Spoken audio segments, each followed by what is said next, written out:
It's Monday morning, it's bank holiday, so no one's here. They will be later though, we said we'd start at 12 because that was a bank holiday. I'm just going to drip some straw off the trailer, take the mini digger up to Richard's. He's got someone doing some flagging, and there's a bit of something he just can't pull out, so we're just going to pull it out with the digger. Then I'm either going to turn some straw or we're just going to get cutting spring barley. Don't know, just depends what happens with that moody cloud over there. But yeah, I'll go and find the trailer, rather low loader, and move this digger. Well, that's handy. Valtra has nothing on the back and it's got a pick-up hitch on, so I'll stick that on. Got the twin spike on. This is easy for picking 2 bales up, but I've also got the mullet spikes there and I want to take them off in 3s, so I'll just swap attachments. You can't do it with one hand now, it's deliberate.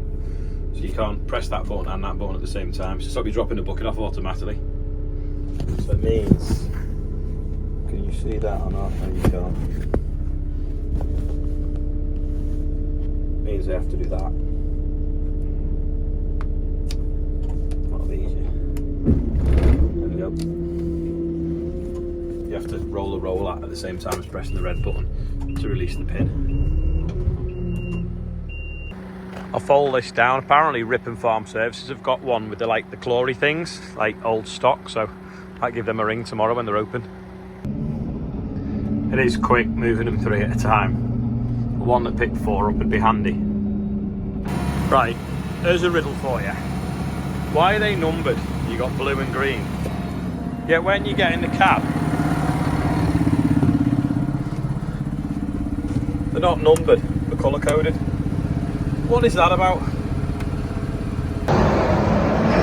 John's just off spraying his stubble off. I'm going to take some trailers up to Rain Hill while he's doing that, and then I'm going to go and grab the header and we're going to go cutting some barley. What are them crows eating? But we spread muck on here, didn't we? So they must be eating the worms. Now, which trailer should I take? Take the yellow one.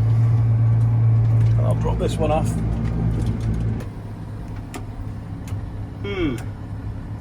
That's not supposed to do that when you pull the washer jets. The header's in the field. Got another trailer the other side. You've got a 5-minute gap to cross. So we've used 2 minutes of it now. Get the header, shut the gates. I think it'll only take us 4. Bit of grass weeds in this and a little bit of wild oats, but hopefully the straw will be worth something. Again, one of them fields. What's the return on getting rid of the wild oats versus what it's going to pay us back in yield? Wasn't worth it. Sky looks a bit moody, but never mind. And there's some pigeons now moving in on it. Oh, there's a tray.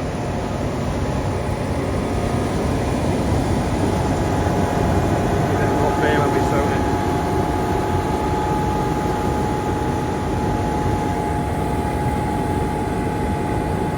Just pull the header trailer now onto where we've cut, and then it's not in the way from cutting the back pass by the crossing. Then I'll get a trailer on and go and catch him up. Just working around the pylon now. Oh, you can see the wild oats there, particularly bad. That is why the washer jet was squirting out this way, so one of them must have come off.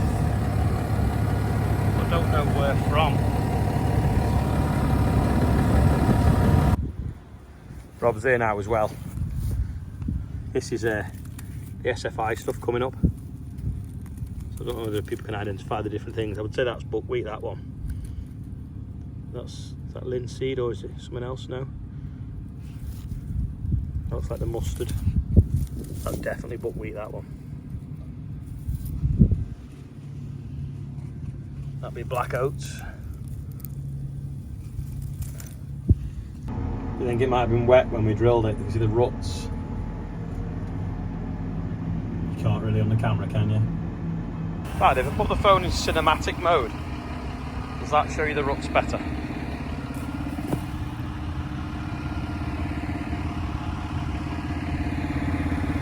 Because it's a bit rough in places on the headland, I'm letting John top me up near the gateway.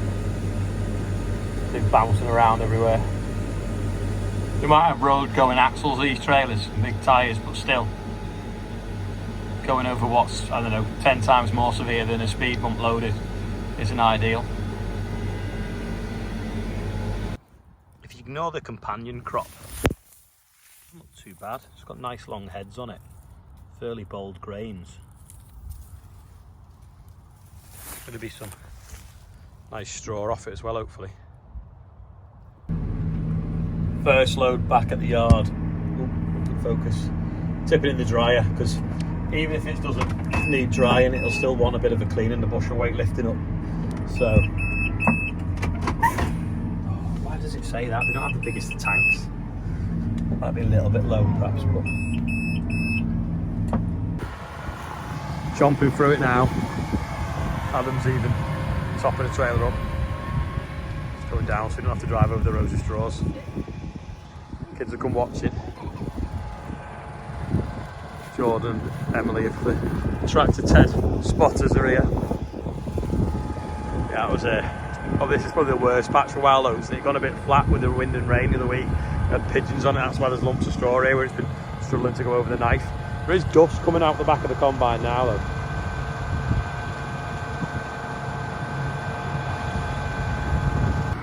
Adam's bringing that across while I was opening the gates. He'll come across, Rob will go back the other way. We just wait either side so that we're not backwards and forwards. Keep having to ring him, we just swap them so there's only ever going to be one trailer pretty much in the field at the same time. So, hopefully they put the signals down, but you can't see anything coming anyway. Before they upped the speed of the line by electrifying it, you didn't have to ring up, you just looked both ways. But now it's a higher speed line, you have to ring.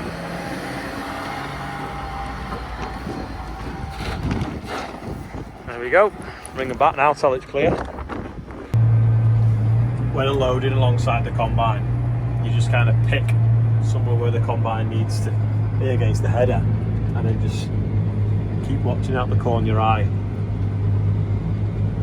and try and keep the same distance, and then John can actually move the spout on this. And you hope that he doesn't stop quick or you hit a big bump. The great fridges and tractors, apart from, they always need cleaning out because they just get sweaty and mouldy if people spill things in it. Got that blue roll, so it's quite handy.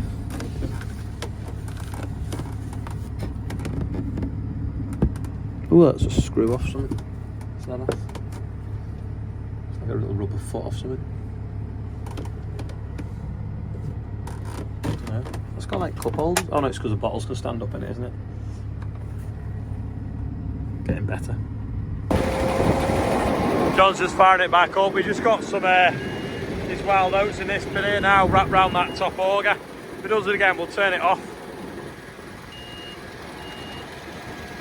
Yeah, they're pretty bad in this patch. Again though, nice long heads on the barley. Just combining that lump we took off slowly. Try to block it up.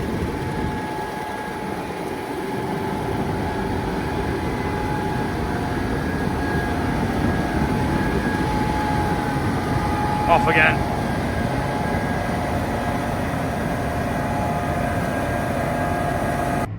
I just realised I'm talking about wild oats and people probably don't know what they are. Well, farmers might. That's a wild oat.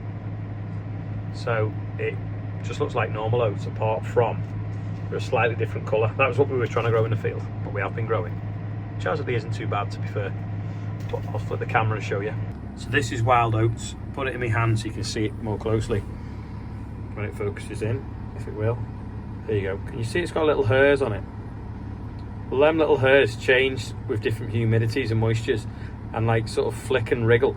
It means it can actually bury itself.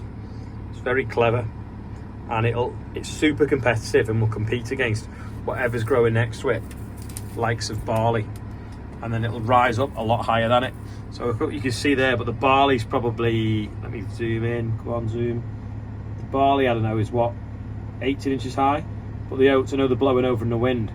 They're like 3.5 feet high. So they're stealing all the light and the nutrition.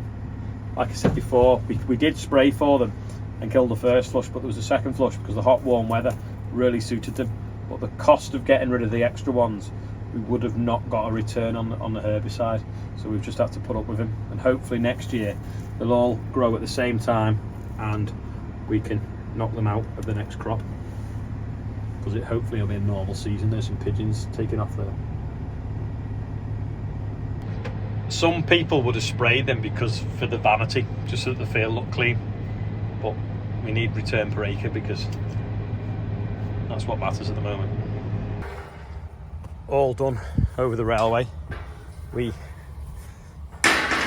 might have dropped the padlock though and run over it. It's bent the key. It still works though. Quite disappointing really, that spring barley.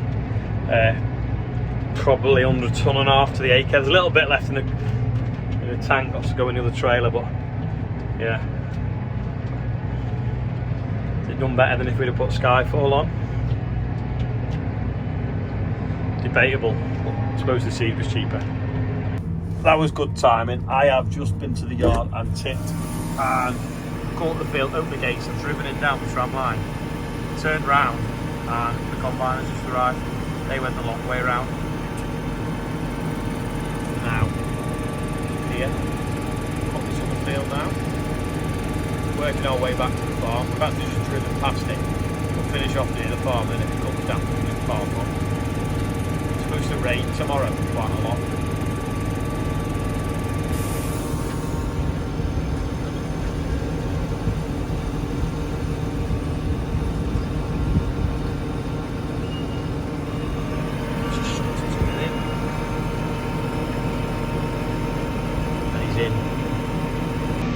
I'm actually enjoying this carting grain. You kind of get like 10 or 20 minutes to yourself every so often while you're waiting for the second load off the combine, which is good. It's wild out here as well. John's just setting off on the headland there now. I did a video put it on Instagram and TikTok about wild oats, and someone said in Sweden, by law, you have to pull them by hand. Jesus. While I'm waiting for John to go around the headland, we'll do the birthdays. We've got Lincoln Pomeroy, I think it's pronounced. Dwayne Eldridge is 43. Evie Kilpatrick is 11. Mark Vanstone's 19. And Nathan Broad is on there. And we're up to £74,863. So happy birthday, everyone on there on today's birthday window. What amazes me, how white something that grows in a field can be. Absolutely brilliant white, unlike my nails. Isn't nature nuts? This is about 10 acres. It won't take us very long at all. It takes longer to get here, swap the header, take it on and off really. Put the field. And we'll move back to nearer the farmyard, and there's sort of 14 acres there. We'll put that, and if it goes down, we'll start with the big chunk, and then got time, we'll go on to the little chunk afterwards. We're going to end the video today now. We've all been farming today, no tractor pulling, so those of you don't like tractor pulling. The Irish ploughing match, people are asking me, am I coming over to see the Irish ploughing championship show match thing? If I did, I'd only have myself to get over for one day. I put that much on that week. Is it worth it? What do you think? Let me know in the comments. Anyway, I'll leave you with that as a party shot.